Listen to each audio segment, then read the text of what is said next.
has been so good, so electrifying, that I just have to, on behalf of all Ghanaians, and especially those of you who are here, say a big thank you for making this a night to remember.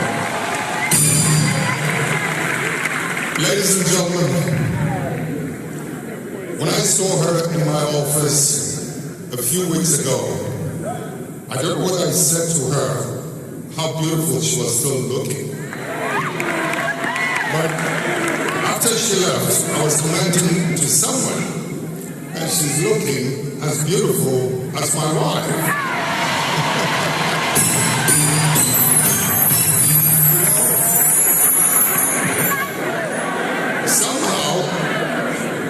They have just refused to age, and they've left us to age and gray. Ladies and gentlemen, I don't know what the world would have been like without music.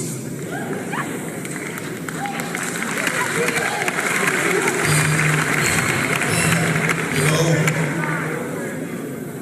even especially so for my continent, Africa and Ghana. I mean, can you imagine how miserable and depressed people would be without good music from such artists, from musicians like her, like the others who perform, the younger ones and the older ones. The kind of music that can penetrate your heart. I'm not surprised somebody coined that phrase, music is food for the soul, as Jeremy Ambole said earlier. Ladies and gentlemen, good music to penetrate your heart to the point of drawing tears out of you. Good, vibrant music that would make you dance and gyrate, that you would think hell was on fire. Ladies and gentlemen, I cannot come to a show like this without coming up here to say a big thank you to her, to you, to the performers, and the other artists. Thank you for making this night a night to remember. On behalf of my wife, my friends, and all of you, thank you, thank you. Oh, and it's the right size too. I don't think I could have worn this thing.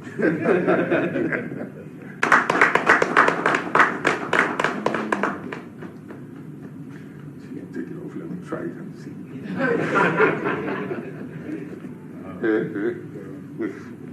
Come on.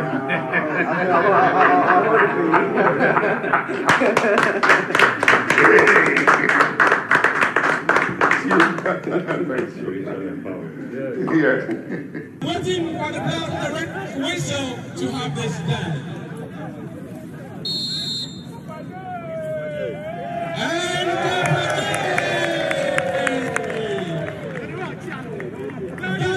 Dear beloved Dr.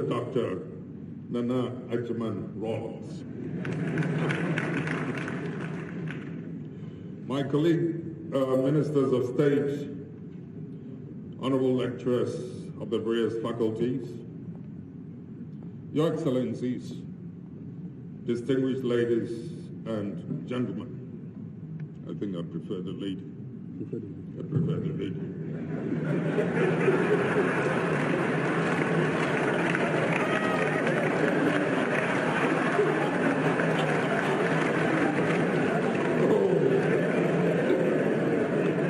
I mean, this little warm food you want to enjoy, you want.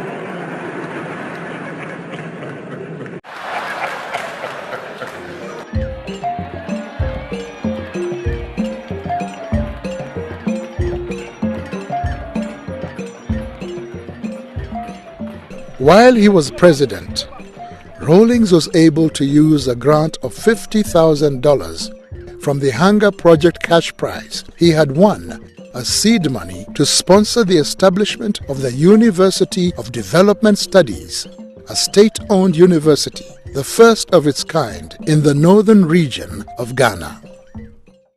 Here in the sea is a government that is or should be run by the people. I ended up in office not because I wanted to be chairman, to be head of state, but it was just my passion to see justice done, my love of freedom.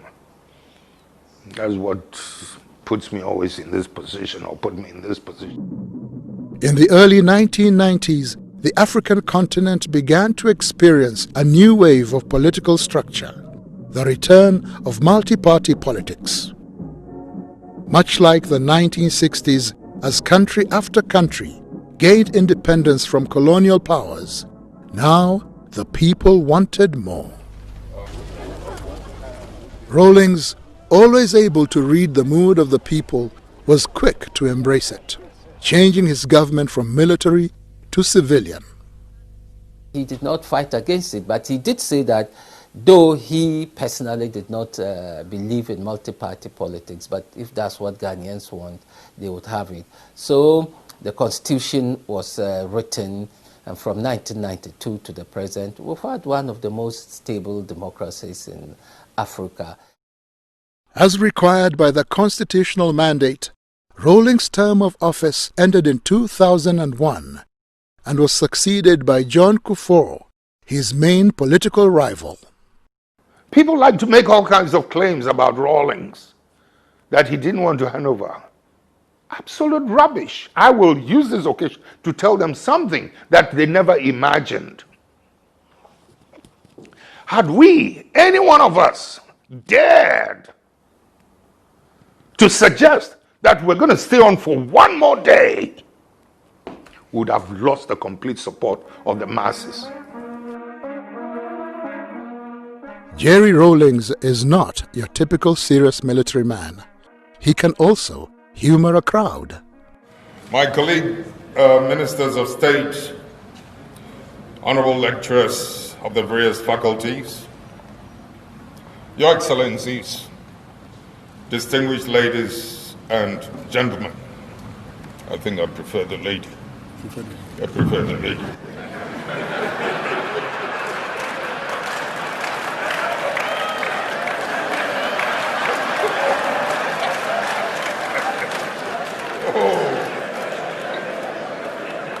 I mean, this little warmth you want to enjoy, he wants to come out.